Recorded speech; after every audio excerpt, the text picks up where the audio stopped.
today.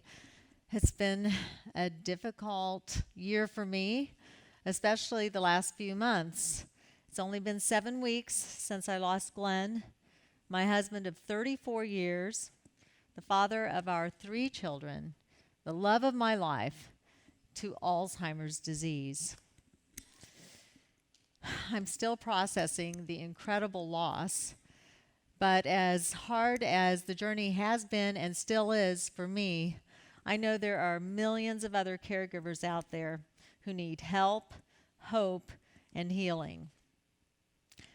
Many people know what dementia does to the diagnosed, but few know the damage it does to family caregivers.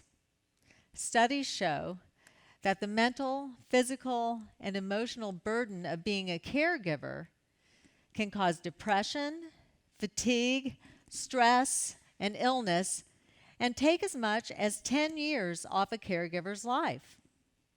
Many caregivers don't even notice that their own health is beginning to suffer because they're too busy taking care of someone else. In 2012, when Glenn's goodbye tour was over, we settled in at home and braced ourselves for the later stages of Alzheimer's. As the disease progressed, Glenn got his days and nights mixed up. It seemed like he hardly ever slept. And he wanted to wander all the time. And he got really upset that I had the gates to our property locked. He had already begun to lose his language and his ability to communicate, and it wasn't long until he didn't understand a word anyone said to him. Then he began to have behavioral issues and bathroom issues, and at times became physically aggressive. There was no way I could take care of him by myself, so I put together a team of 4 people. Our daughter Ashley, our son Shannon, our nephew Matthew, and our daughter's friend Amanda. We were all living in the same house together, taking turns in teams of 2 to take care of Glenn around the clock. But as time went on, he progressed and became more and more agitated and restless, so I decided it was time to take him to the neurologist for a checkup. After examining Glenn and observing him for a while, the doctor looked at me and said, "How are you doing?" He asked me if I was getting any sleep. I said, "No, I haven't slept through the night in years." And then he raised his eyebrows and continued. He said, "On a scale of 1 to 10, how depressed are you?" "A 10, I confessed, almost in tears. Then when he learned that Glenn had become combative with me and my team, he said, "I can't believe you're still trying to do this at home. It's clearly not safe for you or anyone. I'm going to have a social worker call you tomorrow." Well, I was shocked. I thought about my wedding vows, for better or worse, in sickness and in health. And, I thought about the stereotypical places you've seen on TV, the dark, depressing, sometimes even dangerous nursing homes. And I told myself I would never put Glenn in a nursing home. All I could imagine was a long hallway lined up with people slumped over in wheelchairs. As his wife, I believed it was my job to take care of him. Nevertheless, a social worker called me the next day. So she told me about in-home care, but in-home care wasn't the issue. I already had a team of people taking care of Glenn at home. The issue was that Glenn was a big, strong man, and he refused to let anyone bathe him, dress him, or lead him to a bathroom. So it just wasn't the best option for us. Then she told us about adult daycare. But this would involve transporting Glenn back and forth every day. And riding in a car gave Glenn full-on panic attacks, and he would try to jump out of the car while I was driving. So this didn't seem like a sustainable option.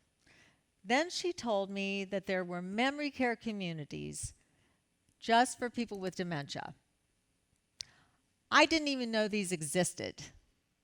She gave us a list of places to visit, and the kids and I looked around until we finally found one that reminded us of one of the nice hotels we stayed in while we were on tour. So we decided to try a single day of daycare just to see how it went. It seemed surreal to be taking my husband, who was 22 years my senior, to his first day of daycare. I packed a child-sized guitar and put some picks in his pocket.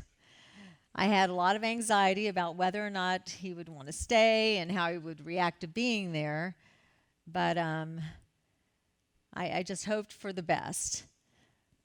To my surprise, the minute he walked in, he started smiling and shaking hands and handing out guitar picks as if he was at a meet and greet before a show.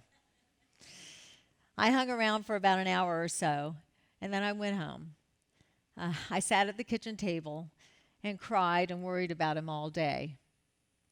When I went back to pick him up later on that day, I found him sitting at the kitchen counter with a care partner, flipping through a cookbook, completely at ease. I walked up to him and smiled and said, "Hi, honey." And he looked up and smiled and said, "Hi." And then he completely ignored me and went back to looking at his book. I took that opportunity to talk to the staff, and I said, "Well, how did his day go?" And they said, "Well, as soon as you left, he took that little guitar and he stood up in front of the residents in the living room. He played them a couple songs. Then he took a bow, thanked them all for coming, and went over to the sofa and took a nice long nap." Glen had a great day. I had a terrible day, but he had a great day. So that was a relief. But the minute I got him back home, the craziness started again. He was restless and difficult to manage and became really agitated. So Ashley offered to watch him that night so I could get some sleep. For some reason, around 2 a.m., I got up and decided to check on her. I found her sitting in the hallway, crying. I said, "What's the matter, honey?" She said, "I'm 27 years old and I'm still living at home to take care of my parents." She didn't regret the choice she'd made to stay home and help me, but at the same time, she could never get all those years back. Then she felt guilty for having these thoughts, and I felt guilty when I considered what she and my young care team were sacrificing for us. But most of all, I realized that we couldn't give Glen the kind of care he needed at home anymore. After a great day in a place that was designed specifically for people who had dementia, I realized that he'd be happier and have a better quality of life there. So I knew it was time to make a big decision, and the next day, our family joined a memory care community. Notice that I didn't say I put Glen or I placed Glen in a home. I said our family joined a memory care community. Now we were there with other families who understood exactly what we were going through. Now Glen could freely socialize and enjoy beautiful gardens, and they had great food there. Oh my goodness, it's amazing. And pets and art and music and all kinds of activities. I didn't cease being a caregiver when we joined a community, but now my team was expanded and included professional caregivers and 24/7 medical care. I wasn't breaking my marriage vows. I was keeping them. I was taking care of my husband in sickness as I had in health. Glen adjusted very quickly and very well. In fact, he thought I lived there because I was there most of the time. But despite the peace of mind and the relief that it was for me that Glen was getting the best care possible, I was still depressed. It's really sad to lose someone you love to this disease. I joined a support group with other women whose husbands had dementia, but they were all depressed too. So I read a lot of books and I scoured the internet looking for guidance and inspiration. And although there was a lot of good information out there, most of the websites were kind of clinical and cold and impersonal. I needed hope and positivity, and I knew other caregivers needed it too. So I started a blog called Care Living to share my own thoughts and experiences as a caregiver, and I tried my very best to find something positive and encouraging and sometimes even humorous to say in every post. Well, the response was so instant and so powerful that I knew I had hit a nerve.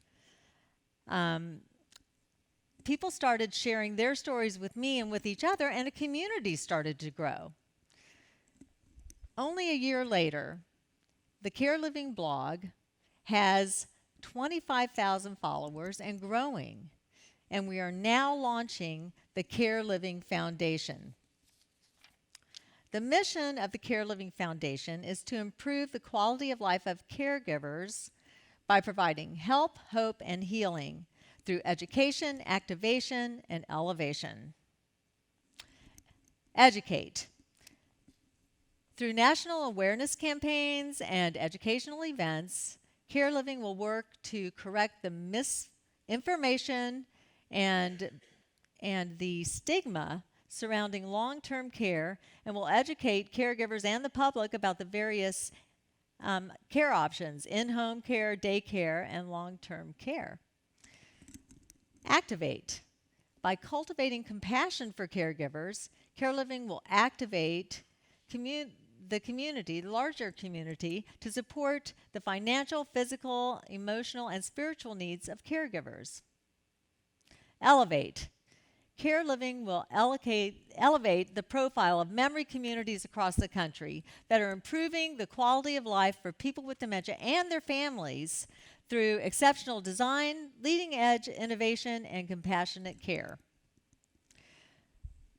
By shining a light on the leaders in the industry, we hope to raise the bar so that other communities will rise to the challenge, improve their facilities and their programs, and provide a better quality of life for families.